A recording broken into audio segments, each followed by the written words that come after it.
Hi ಎಲ್ರಿಗೂ ನಮಸ್ಕಾರ. ಈಗಷ್ಟೇ ಒಂದು ತಮಿಳ್ ಸಿನಿಮಾ ನೋಡ್ಕೊಂಬಂದೆ. ಸಿನಿಮಾದ ಹೆಸರು ಕ್ಯಾಪ್ಟನ್ ಮಿಲ್ಲರ್. ಧನುಷ್ ಸರ್ ಮುಖ್ಯ ಭೂಮಿಕೆಯಲ್ಲಿ ನಟಿಸಿರೋದು ಹಾಗೂ ನಮ್ಮ ಕರುನಾಡ ಚಕ್ರವರ್ತಿ ಡಾಕ್ಟರ್ ಶಿವರಾಜ್ ಕುಮಾರ್ ಅವರು ಅಲ್ಲಿ ಆ್ಯಕ್ಟ್ ಮಾಡಿದ್ದಾರೆ. ಸಿನಿಮಾದ ಒನ್ಲೈನ್ ಸ್ಟೋರಿ ಹೇಳೋದಾದರೆ, ಇಂಡಿಯಾಲಿ ಯಾವುದೋ ಒಂದು ಪುಟ್ಟು ಹಳ್ಳಿ 500ರಿಂದ 600 ವರ್ಷ ಹಿಂದೆ ಒಂದು ದೇವಸ್ಥಾನನ ಸ್ಥಾಪಿಸಿರ್ತಾರೆ. ಆ ದೇವಸ್ಥಾನ ಕಟ್ಟಕ್ಕೆ ಆ ಬುಡಕಟ್ಟು ಜನಾಂಗದವರು ಬೇಕು, ಬಟ್ ದೇವಸ್ಥಾನದ ಒಳಗೆ ಆ ಜನಾಂಗದವರು ಎಂಟ್ರಿ ಇಲ್ಲ. ಆ ಹಳ್ಳಿಯವರ ಮುಖ್ಯ ಉದ್ದೇಶ ದೇವಸ್ಥಾನದಲ್ಲಿರುವ ದೇವರನ್ನ ದರ್ಶನ ಮಾಡೋದು. ಇದರ ಮಧ್ಯೆ ಬ್ರಿಟಿಷ್ ಅವರು ಆಗಿನ ಕಾಲದಲ್ಲಿ ಜಾಗಗಳನ್ನ ಅವ್ರು ಪಡ್ಕೋಬೇಕು, ಅವ್ರದ್ದು ಸ್ವಂತ ಮಾಡ್ಕೊಬೇಕು ಅನ್ನೋದಕ್ಕೆ ಎಷ್ಟು ಹೊಂಚಾಕ್ತಾರೆ ಅನ್ನೋದನ್ನು ನಾವು ನೋಡ್ಬೋದು.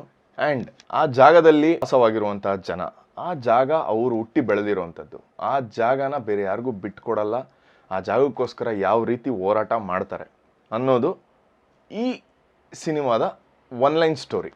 ಇನ್ನು ಸ್ಕ್ರೀನ್ ಅಪಿಯರೆನ್ಸ್ ಅಂತ ಬಂದಾಗ Dhanush sir one man show, ಪಕ್ಕ ಟಾಪ್ ನಾಚ್ ಪರ್ಫಾರ್ಮೆನ್ಸು. ಬಿಕಾಸ್ ಈ ಥರ ಸಬ್ಜೆಕ್ಟ್ಗಳನ್ನ ಐ ಥಿಂಕ್ ಅವ್ರು ಬಿಟ್ಟರೆ ಬೇರೆ ಯಾರೂ ಸೆಲೆಕ್ಟ್ ಮಾಡ್ಕೊತಾ ಇರಲಿಲ್ಲ ಅನಿಸುತ್ತೆ. ಬಿಕಾಸ್ ಇದೇ ಪ್ಯಾಟ್ರನಲ್ಲಿ ಅವ್ರದ್ದೇ ಇನ್ನೊಂದು ಸಿನಿಮಾ ಬಂದಿತ್ತು, ಕರ್ಣನ್ ಅಂತ. ಕರ್ಣನ್ ಸಿನಿಮಾ ಯಾರ್ಯಾರಿಗೆ ಇಷ್ಟ ಆಗಿರುತ್ತೋ ಈ ಸಬ್ಜೆಕ್ಟು ಖಂಡಿತ ಇಷ್ಟ ಆಗುತ್ತೆ. ಆ್ಯಂಡ್ ಈ ಸಿನಿಮಾದ ಮೇಕಿಂಗ್ ಆಗಿರ್ಬೋದು, ಕಲರ್ ಗ್ರೇಡಿಂಗ್ ಆಗಿರ್ಬೋದು, BGMs ಆಗಿರ್ಬೋದು, ಅದೆಲ್ಲ ನಿಮ್ಗೇನು ಆ ಕರ್ಣನ್ ಸಿನಿಮಾ ಯಾರು ನೋಡಿ ಇಷ್ಟಪಟ್ಟಿದ್ದೀರೋ ಈ ಸಿನಿಮಾನು ಪಕ್ಕ ಖಂಡಿತ ಸಖತ್ತಾಗಿ ಇಷ್ಟಪಡ್ತೀರ. ಧನುಷ್ ಸರ್ ಆ್ಯಕ್ಟಿಂಗ್ ಜೊತೆಗೆ ಈ ಸಿನಿಮಾದ ಮೇಜರ್ ಅವ್ರ ಜೊತೆಗೆ ಇನ್ನೂ ಒಬ್ಬರು ಆ್ಯಕ್ಟ್ ಮಾಡ್ಕೊಂಡು ಹೋಗ್ತಾರೆ. ಅದೇನು ಅಂದರೆ ಸಿನಿಮಾದ BGM. ಈ ಸಿನಿಮಾದ BGM ಅಂತೂ ಟಾಪ್ ನಾಚ್ ಆಗಿದೆ. ಯಾಕೆ ಅಂದರೆ ನುಡ್ಸಿರೋ ಇನ್ಸ್ಟ್ರೂಮೆಂಟ್ಸು ಹೊಸದಾಗಿರ್ಬೋದು, ಬಟ್ ಅದರಲ್ಲಿ ಬಂದಿರೋ ಟ್ಯೂನು ಪಕ್ಕಾ ರೆಟ್ರೋ ಸ್ಟೈಲಲ್ಲಿದೆ. ಯಾಕೆ ಇದನ್ನು ಹೇಳ್ತಾ ಇದ್ದೀನಿ ಅಂದರೆ, ಗೋಲ್ಡನ್ ಎರಲ್ಲಿ ಓಲ್ಡನ್ ಸೌಂಡ್ಗಳು ಸಕ್ಕತ್ತಾಗಿ ಕೇಳಿಸುತ್ತೆ. ಅದಂತೂ ನಿಮಗೆ ಈ ಬಾಂಬ್ ಬ್ಲಾಸ್ಟ್ಗಳಾಗಿರ್ಬೋದು, and vehicle moving, gun firing ಆಗಿರ್ಬೋದು, ಬುಲೆಟ್ಸ್ ಫೈರಿಂಗು, ಗನ್ ಫೈರಿಂಗು, ಆಮೇಲೆ ಲಾಂಚರ್ಸು ಫೈರ್ ಆಗುವಂಥದ್ದು ಎಲ್ಲ ಸಖತ್ತಾಗಿದೆ. ಆ್ಯಂಡ್ ಸೋಲೋ ಪರ್ಫಾರ್ಮೆನ್ಸ್ ಅಂತ ಬಂದಾಗ ಸ್ಕ್ರೀನ್ ಮೇಲೆ ವೈಡಾಗಿ ಕಾಣಬೇಕಾದ್ರೆ ನಮಗೆ ಯಾವ ರೇಂಜಲ್ಲಿ ಬೇಕು ಮ್ಯೂಸಿಕ್ ಅಂತೂ ಬೇರೆ ಲೆವೆಲ್. ಸೀರಿಯಸ್ ಆಗಿ ಹೇಳ್ಬೇಕಂದ್ರೆ ಬೇರೆ ಲೆವೆಲು. ಇರೋ ಬರೋ ಟಮ್ಟೆ, ಈ ಡೋಲು ಎಲ್ಲನೂ ಯೂಸ್ ಮಾಡ್ಕೊಂಡಿದ್ದಾರೆ. ಒಂದು ಹಳ್ಳಿ ಸ್ಟೈಲಿಗೆ ಯಾವ ಥರ ಬೇಕೋ ಸಿನಿಮಾ ಹಳ್ಳಿಗೂ ಚೆನ್ನಾಗಿದೆ. ಆ್ಯಂಡ್ ಬ್ರಿಟಿಷ್ ಅವರಿಗೆ ಅವರು ಎಂಟ್ರಿಗಳಿಗಾಗಿರ್ಬೋದು, ಆ್ಯಂಡ್ ಅವರ ಮ್ಯಾನರಿಸಮ್ಸ್ಗೆ ಯಾವ ರೀತಿ ಬೇಕೋ ಆ ರೀತಿ ಪರ್ಫೆಕ್ಟಾಗಿ ಮಾಡಿದ್ದಾರೆ. ಈ ಸಿನಿಮಾಲಿ ಇನ್ನೊಂದು ಹೈಲೈಟ್ ಪಾಯಿಂಟ್ ಅಂತ ಹೇಳೋದಾದರೆ, ಹೈಲೈಟ್ ಅಲ್ಲ, ಸಿಕ್ಕಾಪಟ್ಟೆ ಮೇಜರ್ಲಿ ಹೈಲೈಟ್ ಅಂತಲೇ ಹೇಳ್ಬೇಕು ಇದನ್ನು. ಬಿಕಾಸ್ ಸ್ಕ್ರೀನ್ ಪ್ಲೇ ಲೀನಿಯರ್ ಆಗಿಲ್ಲ, ಇದು ತುಂಬ ನಾನ್ ಲೀನಿಯರ್ ಆಗಿದೆ. ಈ ನಾನ್ ಲೀನಿಯರ್ ಸ್ಕ್ರೀನ್ ಪ್ಲೇನೇ 2.25 ಗಂಟೆ ಒಬ್ಬ ಆಡಿಯನ್ಸು ಕೂತ್ಕೊಂಡು ಕಂಪ್ಲೀಟ್ ಸಿನಿಮಾ ಏನಾಗುತ್ತೆ ಅಂತ ನೋಡಲಿಕ್ಕೆ 2.25 ಗಂಟೆ ಅವ್ನು ನೋಡ್ತಾನೆ ಅಂತ ಅಂದರೆ ಈ ನಾನ್ ಲೀನಿಯರ್ ಸ್ಕ್ರೀನ್ ಪ್ಲೇನೇ ಇದಕ್ಕೆ ಮೇಜರ್ ಇಂಪಾರ್ಟೆಂಟ್ ಆಗುತ್ತೆ. ಕೆಲವೊಂದು ಕಡೆ ಪ್ರಿಡಿಕ್ಟಬಲ್ ಅಂತ ಅನಿಸಿದ್ರು, ಸ್ಕ್ರೀನ್ ಪ್ಲೇಲಿ ಅದನ್ನು ಕ್ಲೀನಾಗಿ ಕವರ್ ಮಾಡಿದ್ದಾರೆ. ಆ್ಯಂಡ್ ಪರ್ಫಾರ್ಮೆನ್ಸಲ್ಲಿ ಎಲ್ಲೆಲ್ಲಿ ಬೇಕೋ ಕ್ಲೀನಾಗೆ ಫಿಲ್ ಅಪ್ ದಿ ಬ್ಲ್ಯಾಂಕ್ಸ್ ಅಂತಾರಲ್ಲ, ಆ ಥರ ಕರೆಕ್ಟಾಗಿ ಫಿಲ್ ಮಾಡಿದ್ದಾರೆ. ಪ್ರಿಡಿಕ್ಟಬಲ್ ಅನ್ಸಿದ್ರು ನೋಡ್ಬೋದು. ಇನ್ನು ಸಿನಿಮಾಟೋಗ್ರಫಿ ಬಗ್ಗೆ ಮಾತಾಡೋದಾದರೆ, ಹಳ್ಳಿ ನೇಟಿವಿಟಿ ತುಂಬ ಚೆನ್ನಾಗಿ ತೋರಿಸಿದ್ದಾರೆ. ಎಲ್ಲೂ ಅಷ್ಟು ಗ್ರಾಫಿಕ್ಸ್ ಎಲ್ಲ ಏನೂ ಕಾಣಲ್ಲ. ಯಾಕೆಂದರೆ ನಾವು ಒಂದು ಸ್ವಲ್ಪ ತುಂಬ ವರ್ಷಗಳ ಹಿಂದೆ ಕತೆಗಳು ಅಂದಾಗ ಎಕ್ಸಾಕ್ಟಾಗಿ ನಮಗೆ ಲೊಕೇಶನ್ಸ್ಗಳು ಸಿಗಲ್ಲ. ಎಕ್ಸಾಕ್ಟಾಗಿ ಅದೇ ಥರ ಆ್ಯಪ್ಟ್ ಆಗಿರುವಂಥದ್ದು ಜಾಗಗಳು ಯಾವುದು ಸಿಗಲ್ಲ ನಮಗೆ. ಅದನ್ನು ಇವರು ನೆಗೆಟಿವ್ ಮಾಡ್ಕೊಂಡಿಲ್ಲ, ಅದನ್ನು ಪ್ಲಸ್ ಪಾಯಿಂಟ್ ಮಾಡಿಕೊಂಡು ಆರ್ಟ್ ವರ್ಕ್ ಸಖತ್ತಾಗಿ ಮಾಡಿದ್ದಾರೆ. ಆರ್ಟ್ ಡೈರೆಕ್ಟರ್ ಅಂತೂ ಈ ಸಿನಿಮಾಗೆ ಏನಿಲ್ಲ ಅಂದರೂ ನಾನು ಹೇಳ್ತಾ ಇದ್ದೀನಲ್ಲ, ಟೆಕ್ನಿಕಲಿ ತುಂಬ ವರ್ಕ್ ಮಾಡಿದ್ದಾರೆ.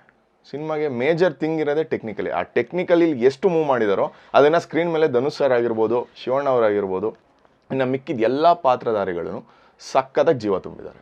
ಇನ್ನು ಇಂಟರ್ವೆಲ್ ಬಿಫೋರ್ ಒಂದು ಆ್ಯಕ್ಷನ್ ಸೀಕ್ವೆನ್ಸ್ ಇದೆ, ಅದು ಮಾತ್ರ ಸಖತ್ತಾಗಿದೆ. ಅದು ಒಂದೊಳ್ಳೆ ಬ್ರೇಕ್ ಸಿಗುತ್ತೆ ಅಂತ ಹೇಳ್ಬೋದು.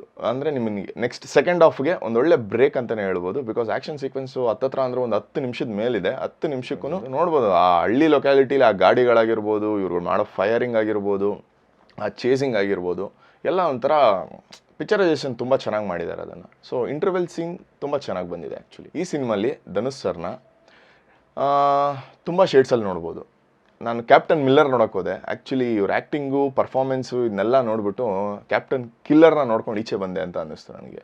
ಇನ್ನು ಕ್ಲೈಮ್ಯಾಕ್ಸ್ ವಿಷಯಕ್ಕೆ ಅಂತ ಬಂದರೆ, ಕ್ಲೈಮ್ಯಾಕ್ಸ್ಗಿಂತ ಮುಂಚೆ ಶಿವಣ್ಣ ಎಂಟ್ರಿ, ಶಿವಣ್ಣ ಸೀನು ಇದ್ರ ಬಗ್ಗೆ ಮಾತಾಡಬೇಕು ಅಂದರೆ ನೀವು ಥಿಯೇಟ್ರಿಗೆ ಹೋಗಿ ಶಿವಣ್ಣ ಯಾವ ರೇಂಜಲ್ಲಿ ಸ್ಕ್ರೀನ್ ಮೇಲೆ ಕಾಣ್ತಾರೆ, ಯಾವ ರೇಂಜಲ್ಲಿ ಸ್ಕ್ರೀನಲ್ಲಿ ಇದ್ದಾರೆ ಅನ್ನೋದನ್ನು ನೀವು ಅಲ್ಲಿ ನೋಡಿದ್ರೇ ಮಜಾ. ಹೇಳಿದ್ರೆ ಮಜಾ ಇರಲ್ಲ, ಬಿಕಾಸ್ ಆಲ್ರೆಡಿ ತುಂಬ ಜನ ಆಡಿಯನ್ಸು ಜೈಲರಲ್ಲಿ ಬರೀ ಜಸ್ಟ್ ಒಂದು ಕ್ಲೈಮ್ಯಾಕ್ಸ್ ಅಪಿಯರೆನ್ಸ್ಗೆ ಅಷ್ಟು ಫಿದಾ ಆಗಿದ್ದಾರೆ. ಆ್ಯಂಡ್ ಇದರಲ್ಲಿ ಮತ್ತೆ ಫಿದಾ ಆಗ್ತಾರೆ, ಅದಂತೂ ಪಕ್ಕ.